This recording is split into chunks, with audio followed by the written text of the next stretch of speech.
So why comparison is required to grow? And what is the real meaning of comparison? Why is comparison required for growth? And what is the real meaning of comparison? Sit.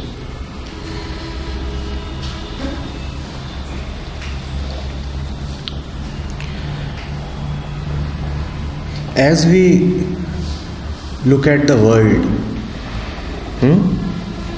all we see is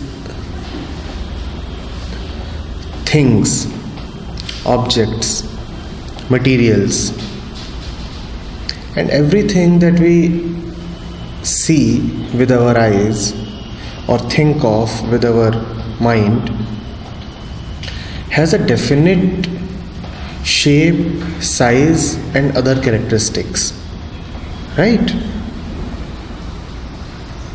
It is limited, and whatever is limited can be expressed as a number. Whatever you see around yourself can always be expressed as a number. Look around. You have this pillar. This pillar will have a definite height, and a width and a breadth, and the color of the paint has a definite wavelength, right? And there is a definite strength to the pillar, and all of these things can be denoted through a number. Can they not be? You are sitting here and breathing, and there is the air, and the air has a particular density, and the density can be expressed as a number. Look at your own body, your height, weight, blood pressure, everything, the composition of your bodily fluids, all of them can be captured in numbers, right? Is that not so? And wherever there are numbers, comparison is simply a fact. Somebody is 5 feet 7 inches and somebody else is 5 feet 10 inches. Obviously 10 is greater than 7. So that is a fact, and that is all right. You have one particular temperature and there is another temperature, and the second temperature is higher than the first one.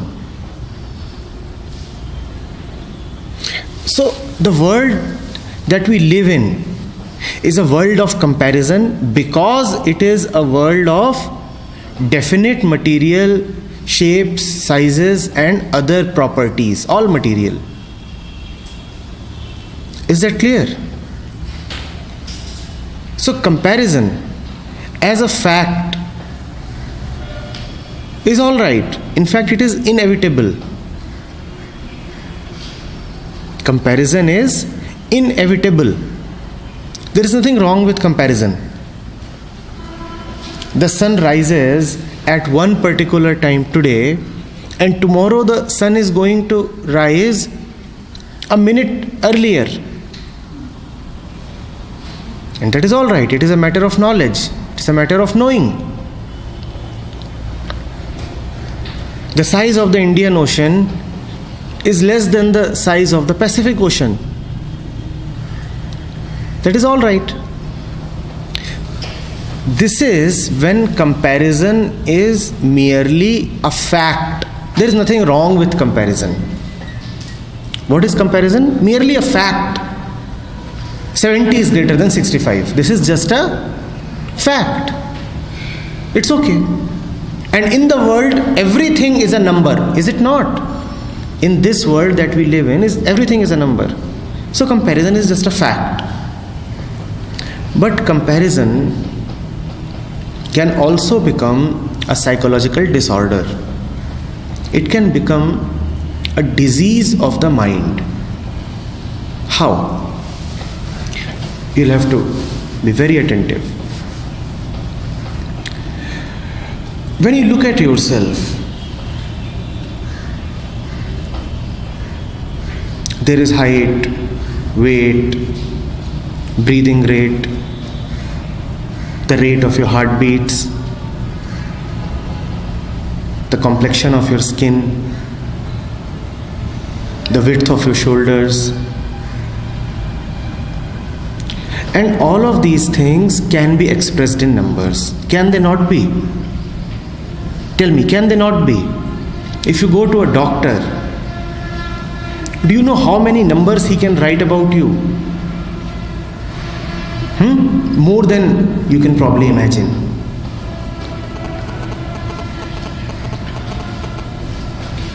There are so many machines and they measure you in various parameters.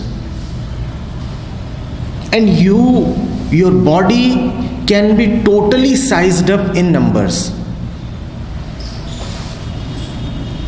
And all numbers can be compared with another number.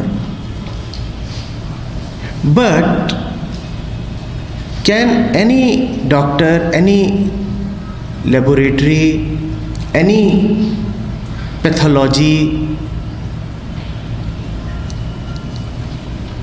put in terms of numbers your peace, your understanding, your silence,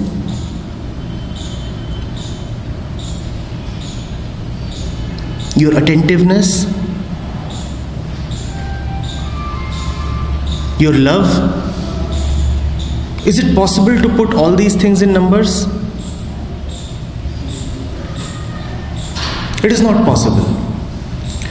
But a great problem starts when we look at ourselves as if everything about us can be numerically expressed. And I said, wherever there are numbers, there is bound to be comparison. If a man says that I am the one who earns 30,000, then we all know that 30 is less than 40. And if he has defined himself only in terms of that about him, which is a number, then he will live in an inferiority complex. Remember, there is nothing wrong with the comparison because 30 is indeed less than 40. But there is something wrong with the definition. He has said that I am the one who earns 30.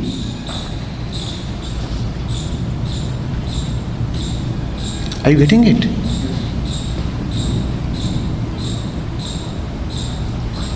You cannot define yourself only in terms of the material. But when you look at the mirror, all that you see is body, which is material.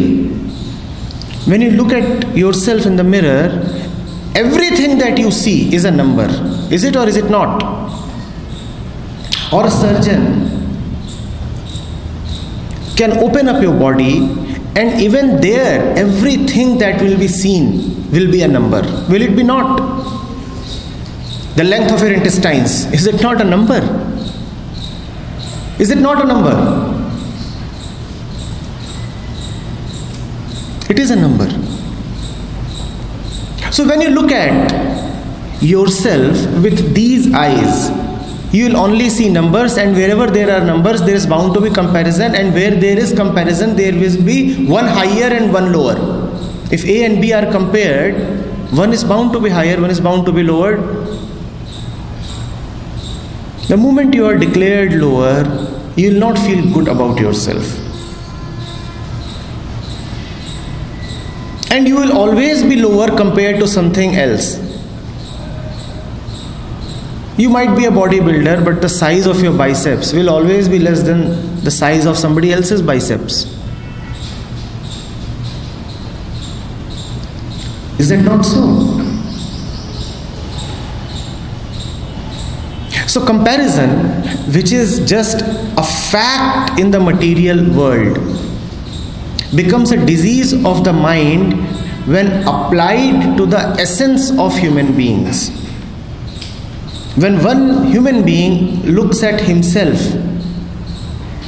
as a number and then compares himself to the other, then there is a problem. You have to find that about yourself which no number can capture. And you have to know that that is the most valuable. Are you getting it? I'm not saying that whatever is comparable about you is of no value. It is obviously of value.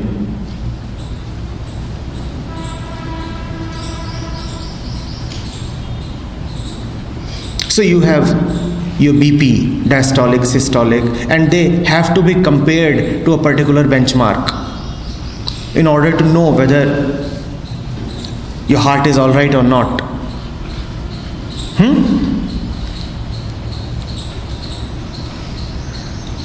But that is not your introduction. That is not your identity. Or will you want to say that I am the one who has the right blood pressure? Who are you? The one with the right blood pressure. How does that feel?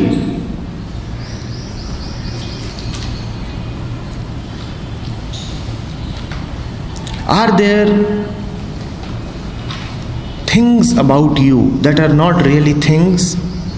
Is there something about you which cannot be expressed in numbers, which is not in the plane of material objects?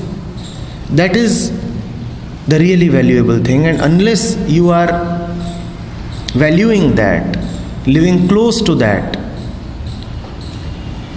you will end up living in complexes, in a sense of incompletion, feeling restless.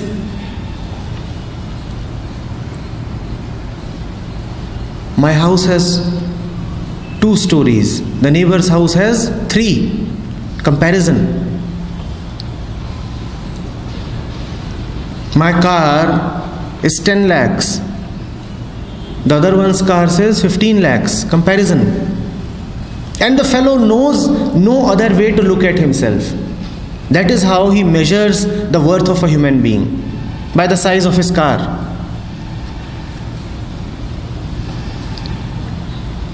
My bank balance has X amount. His bank balance has 1.5x. Comparison. And he's sulking and he's sad. And he wants to rise to 1.5x. But numbers have no end. From 1.5 you will rise to 4. From there to 14. From there to 24. Is there any final number? Whatever number you take, it can always be compared to that number plus 1.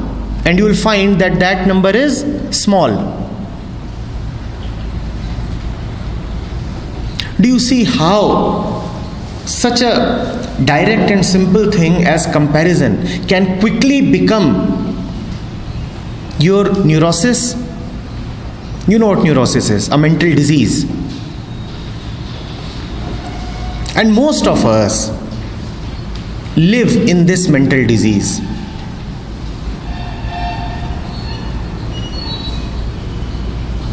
We do not know ourselves. We know ourselves only as numbers. Who is he? He is a 60% wala. And who is he? He is the topper, the one with 80%. That is the only way we know people, through something that is numerical. Now, there is a great problem.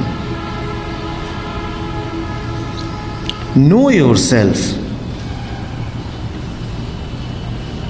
as so vast, so immense, that no number is large enough to contain you.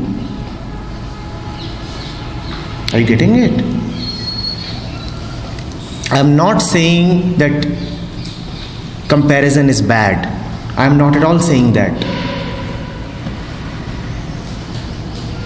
Comparison is all right in its proper place. Let comparison be there in the world of material. Let comparison be there in the world of facts and objects. But you are not merely material. If you want to look at your height, compare. There is nothing wrong with it. All right, I am 5'6", he is 5'7". It's all right, you have compared. But do not measure your self-worth through comparison. Do you understand this? Obviously, if you are getting 65 marks and somebody is getting 70 marks, 70 is greater than 65, and you can easily compare. There is nothing wrong with that. But after comparing, do not say that I am smaller than the one who got 70. Because 70 and 65 are not representative of who you are. Even if all numbers related to you are very small, very insignificant,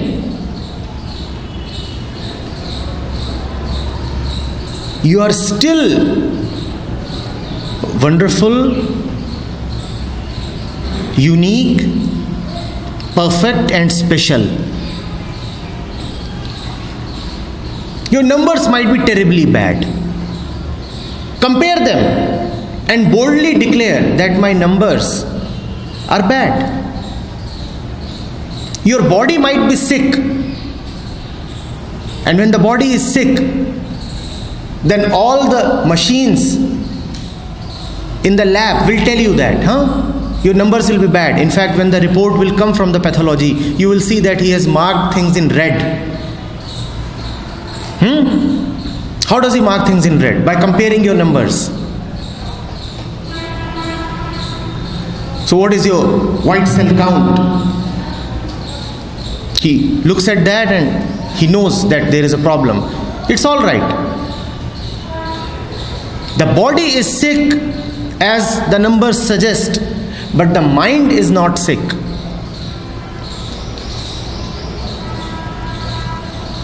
I am all right. Even with a sick body, I am all right.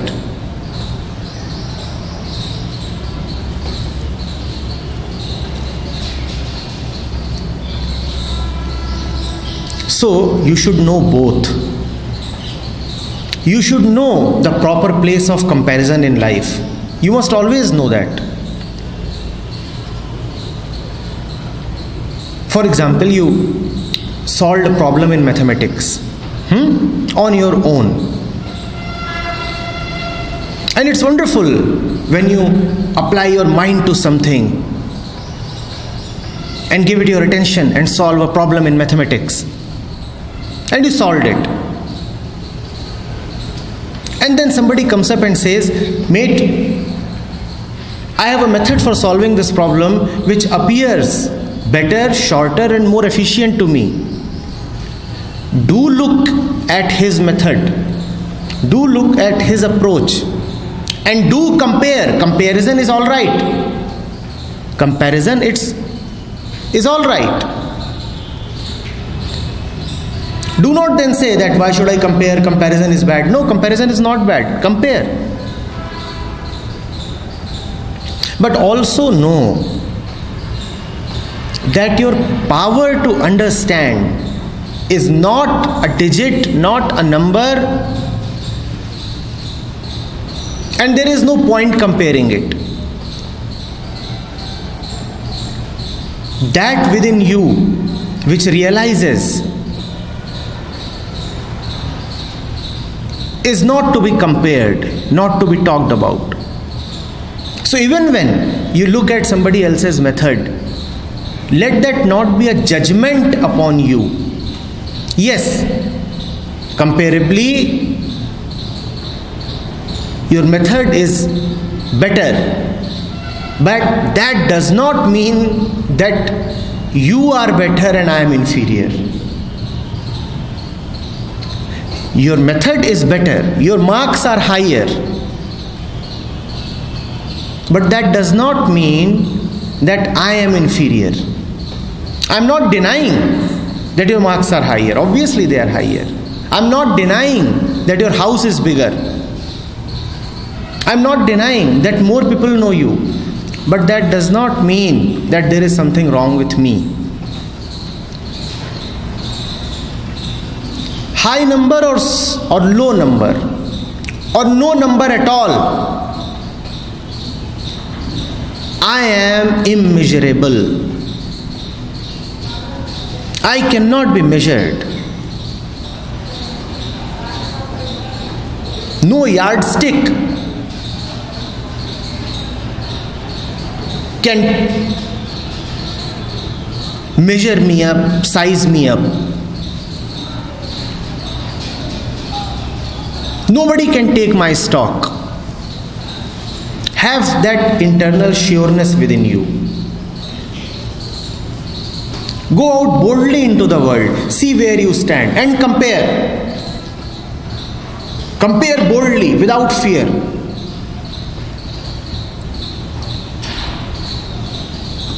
But after all the comparison, do not feel small.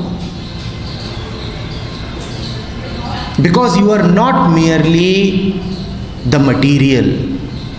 You are more than the material. Material never understands anything. Right now you are understanding what is happening. Are you not? Had you been merely material, how could you have understood what I am saying?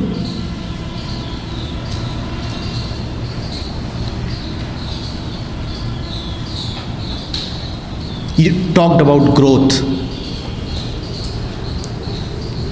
In terms of external growth, comparison is helpful, so do compare. But never compare the essential.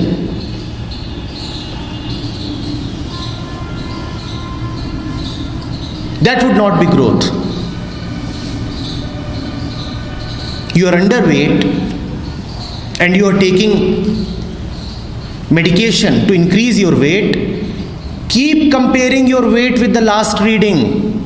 It is good to compare, but do not compare the quality of your love.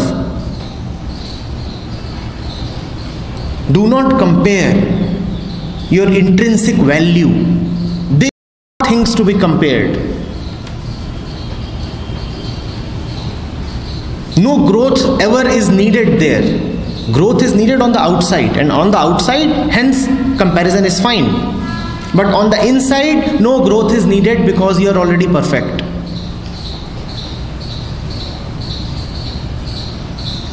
Have that sureness, have that certainty that on the outside I might be having several shortcomings, and everybody has shortcomings on the outside, right? I might be having several shortcomings, and I'll know those shortcomings through comparison. So I'll compare fearlessly. But deep within, there is no need to compare because everything is good and fine. Essentially, I am perfect. Is this clear? Yes?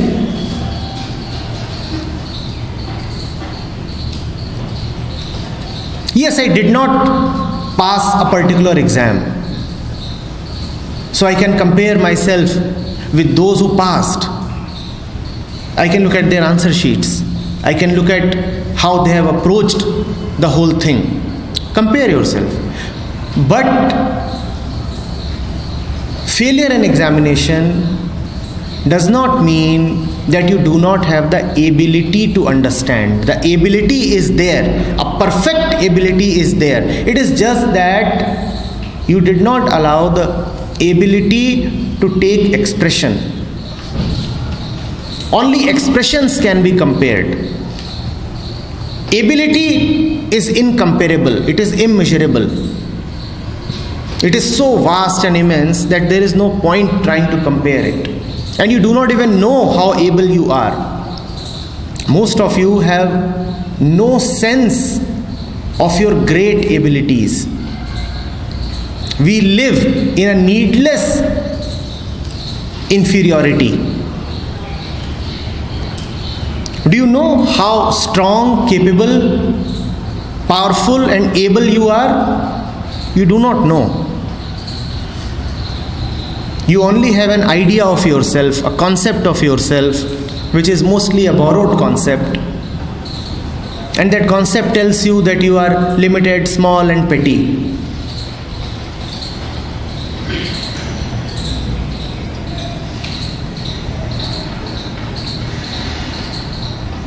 Getting it?